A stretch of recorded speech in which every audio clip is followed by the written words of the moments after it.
ये है क्वेश्चन, भारतीयों की शिक्षा पर प्रतिवर्ष क्या है क्वेश्चन? भारतीयों की शिक्षा पर प्रतिवर्ष 1 लाख खर्च करने की उपबंध किस एक्ट के तहत किया गया है? आप क्वेश्चन देख लीजिए, उत्तर देख लीजिए, और आपको उत्तर पता हो तो कमेंट में बता दीजिए। तो चलिए हम कुछ आप सभी को बता देते हैं कि जो 1833 ईस्वी का चार्टर एक्ट क्या है। 1833 ईस्वी का चार्टर एक्ट क्या है? यह बंगाल के गवर्नर जनरल को संपूर्ण भारत का गवर्नर जनरल बनाया गया था। बंगाल के गवर्नर जनरल थे, इन्हें बाद में पूरे देश का गवर्नर जनरल बना गया 1833 के चार्टर एक्ट में। और भारत के प्रथम गवर्नर जनरल कौन थे? Lord William Bentinck. 1833 एक्ट में प्रथम गवर्नर जनरल को थे लॉर्ड विलियम बेंटिंक थे। लॉर्ड विलियम बेंटिंक थे, ये याद रखना।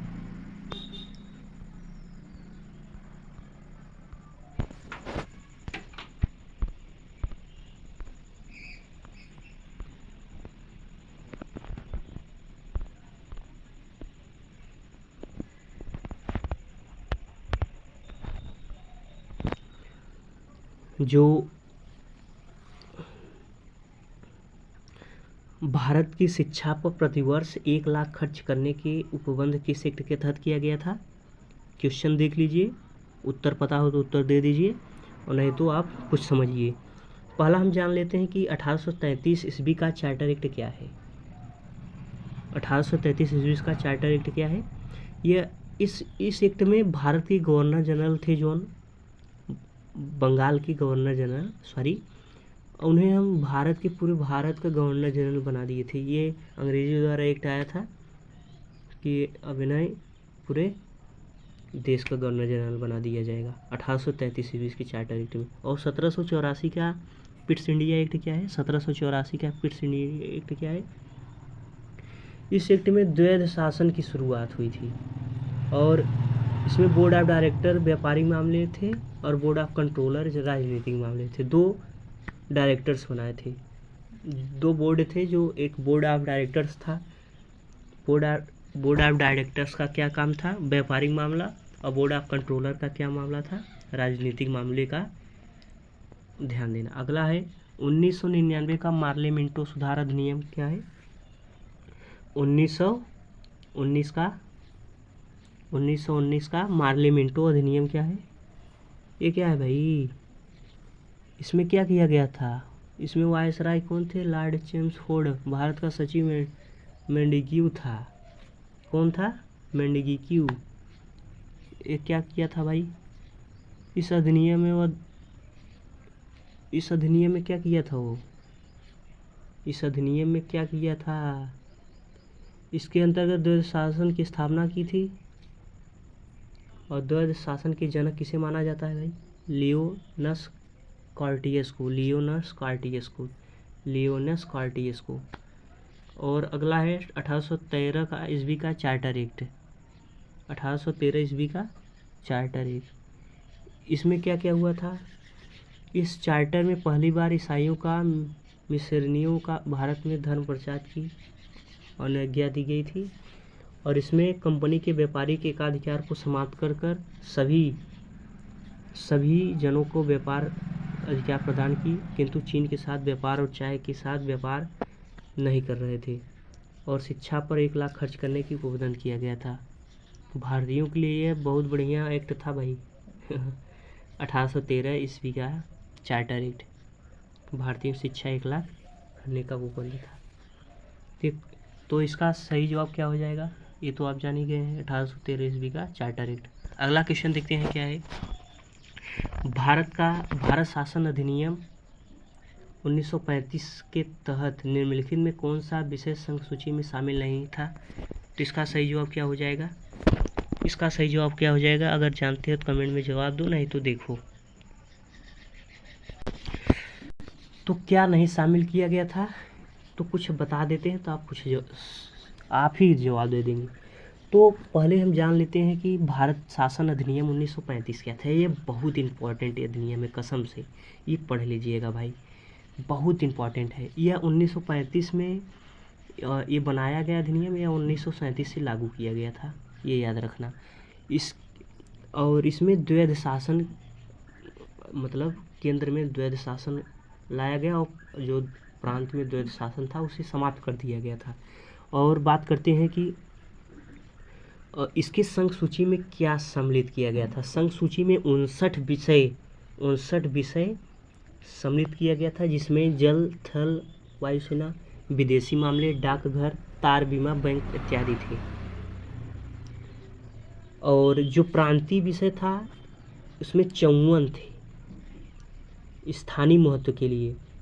शांति, न्यायालय और स्थानीय स्वशासन, कृषि, शिक्षा, सड़कें आदि बहुत थे, मतलब 54 थे मिलाकर। अब बताएंगे शांति क्या बताएं, प्रांतीय सूची है। और तार बीमा डाक कहाँ की है, यह संघ सूची की है। और समवर्ती सूची में क्या शामिल किया गया था, 36 विषय शामिल किया गया था। केंद्र और प्रांत दोनों कानून बना सकते हैं, इसमें केंद्र और प्रांत दोनों कानून बना सकते हैं। दीवानी, फौजदारी, कानून विवाह, तलाक, उत्तराधिकारी इत्यादि बहुत कुछ थे। कुल मिलाकर 36 विषय थे। ये आपको पता हो गया होगा। भारत शासन अधिनियम 1935 के तहत कौन सा विषय संघ सूची में शामिल नहीं था, तो इसका सही जवाब हो जाएगा शांति। और तीनों ये किस में थे, ये तीनों किस में थे, संघ सूची में। अगला क्वेश्चन देखते हैं क्या है। अगला है भारत शासन अधिनियम 1935 के तहत निम्नलिखित में कौन सा विषय संघ सूची में शामिल नहीं किया गया था, ये तो हो गया शांति। अगला है हड़प्पा तथा मोहनजोदड़ो किस विद्वान ने एक विस्तारी समाज की जुड़वा राजधानी का, उत्तर हो जाएगा क्या, स्टुअर्ट पिगट इसका सही जवाब हो जाएगा। आपका क्या जवाब था कमेंट में जरूर बताना। विश्व का प्राचीनतम ज्ञात बंदरगाह प्राप्त हुआ, इसका सही जवाब क्या हो जाएगा, option A Dholavira, B Sutkagendor, C Junikuran, C D Lothal. इसका सही जवाब हो जाएगा लोथल। इसका सही जवाब क्या हो जाएगा, लोथल। इसका सही जवाब हो जाएगा लोथल। अगला क्वेश्चन देखते हैं क्या है भाई। अगला है वर्ष 2024 में, क्वेश्चन क्या है, वर्ष 2024 में पद्म भूषण से सम्मानित पद्म क्या है, सुब्रमण्यम का संबंध किस शास्त्रीय नृत्य से है। Option A Andhra Pradesh, Kerala, Tamil Nadu, Karnataka. कुछ क्वेश्चन देख लेते हैं। सबसे पहले हम क्या जानेंगे, सबसे पहले जानेंगे आंध्र प्रदेश की जो शास्त्रीय नृत्य है वो क्या है। आंध्र प्रदेश का शास्त्रीय नृत्य क्या है, आंध्र प्रदेश का जो शास्त्रीय नृत्य क्या है भाई, बताओ जल्दी भाई। नहीं पता तो सुनो, नहीं पता तो सुनो। कुचिपुड़ी, कच्ची पूड़ी ट्रिक है। कच्ची पूड़ी कहाँ मिलती है, आंध्र प्रदेश में। कुचिपुड़ी इसका सही जवाब हो जाएगा। कुचिपुड़ी मतलब आंध्र प्रदेश की जो शास्त्रीय नृत्य है। कुचिपुड़ी कहाँ की है, कुचिपुड़ी कहाँ की, आंध्र प्रदेश की। कुचिपुड़ी आंध्र प्रदेश। केरल जल्दी बताओ। कथकली, केरल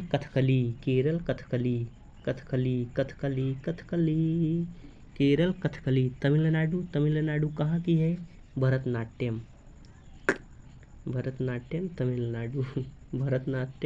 तमिलनाडु। और जो वर्ष 2024 में पद्म भूषण से सम्मानित पद्म सुवर्ण किस संबंध शास्त्र से है, भरतनाट्यम से है।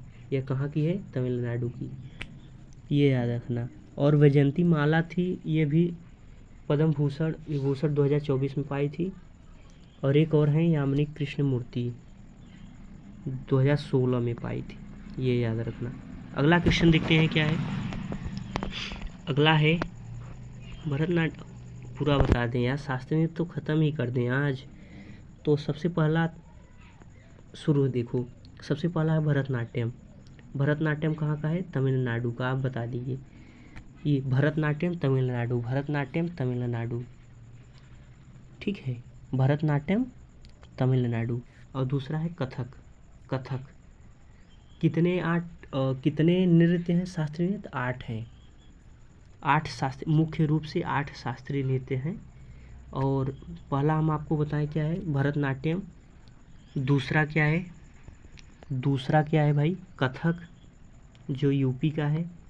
और तीसरा आपका है कुचिपुड़ी जो आंध्र प्रदेश का है। कुचिपुड़ी ट्रिक है कुचिपुड़ी, कच्चा पूड़ी नखाब, आधा कच्चा पूड़ी आंध्र प्रदेश। और अगला है कथकली। कथकली तो आप सभी को पता नहीं होगा तो बहुत मारेंगे। कथकली जो है केरल का है, कथकली केरल। कितना हो गया, 4। और 5वां है मोहिनी अट्टम। मोहिनी अट्टम कहाँ का है, मोहिनी अट्टम ये भी केरल का ही है। मोहिनी अट्टम कहाँ का है, केरल का ही है।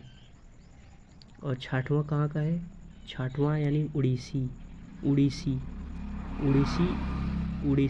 उड़ीसा का ही है। और 7वां है मणिपुरी। शास्त्रीय ये कहाँ का है, असम का है। शास्त्रीय यह असम का है। अगला देखते हैं, निम्नलिखित में से कौन सा गैर झिल्ली बद्ध कोशिकांग है। इसका सही जवाब क्या हो जाएगा, lysosome, ribosome, plastid, endoplasmic reticulum. इसका सही जवाब हो जाएगा राइबोसोम। अगला क्वेश्चन देखते हैं क्या है, ब्रह्मांड में सर्वाधिक मात्रा में पाए जाने वाली पदार्थ की अवस्था क्या है, प्लाज्मा। अगला क्वेश्चन देखते हैं क्या है, आवेग का सूत्र क्या होता है, बल गुणे समयांतराल, बल गुणे त्वरण, बल गुणे विस्थापन, द्रव्यमान गुणे वेग। तो इसका सही जवाब हो जाएगा बल गुणे समयांतराल। नेक्स्ट क्वेश्चन देखते हैं क्या है भाई, ख़त्म हो गया। तो दोस्तों वीडियो अगर आपको अच्छा लगा हो तो लाइक कीजिएगा और अपनी तरफ से बहुत कोशिश करेंगे आपको अच्छे से अच्छा समझाने को। तो ये मेरा फर्स्ट क्लास था।